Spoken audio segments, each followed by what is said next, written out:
Everybody always talks about the love story between Ruth and Boaz, but what about the love story between Tobias and Sarah in the book of Tobit in the Catholic Bible? So Sarah has been married 7 times, but each night before the marriage is consummated, the evil demon unalives her husband. So Sarah was obviously very upset about this, so she's praying to the Lord. Lord, I look to you for help. Speak the word and set me free from this life. But if it is not your will to take my life, at least show mercy to me. At the same time she's praying this, Tobias's dad, Tobit, is praying because he was blinded earlier, and so he's also praying like, Lord, take my life from me, right? And so since Tobit thinks the Lord is going to take his life from him, he remembers about how he has this money at this guy Gable's house, so he says to his son, I need you to go there and get the money, right? But he needs somebody to show him the way. Then the archangel Raphael comes down from heaven, right? But he pretends to be a human, and he says like, oh, I'll take you to show you the way, right? So they're walking, and Tobias goes to wash his feet, and a huge fish jumps out and tries to get his foot, right? And the angel's like, get the fish, take out his gallbladder, heart, and liver, and keep those with you, and they can be used for medicine, right?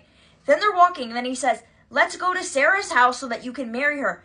But Tobias is like, no, I've heard about Sarah, and I hear about how she's been married 7 times, and each time her husband dies, right? Like, I'm afraid I don't want to marry her. But the angel says, don't be afraid. Sarah was meant to be yours from the beginning of creation. You will rescue her from the demon, and she will go with you to your home. Then they get there, right? But Sarah's dad is kind of like, do you really want to, like, marry my daughter? Because each time, like, your husbands keep dying, right? But then he's like, yes, like, I really want to marry her, right? I'm not going to eat or drink anything at your house until you give me your word. And then he finally agrees, and he's like, God in heaven has arranged this marriage, so take her as your wife. Even Sarah's kind of nervous because obviously her husbands keep dying. And so she's like crying about this, and her mom says, don't worry, Sarah. I'm sure the Lord of heaven will make you happy this time and not be sad. So cheer up, my dear.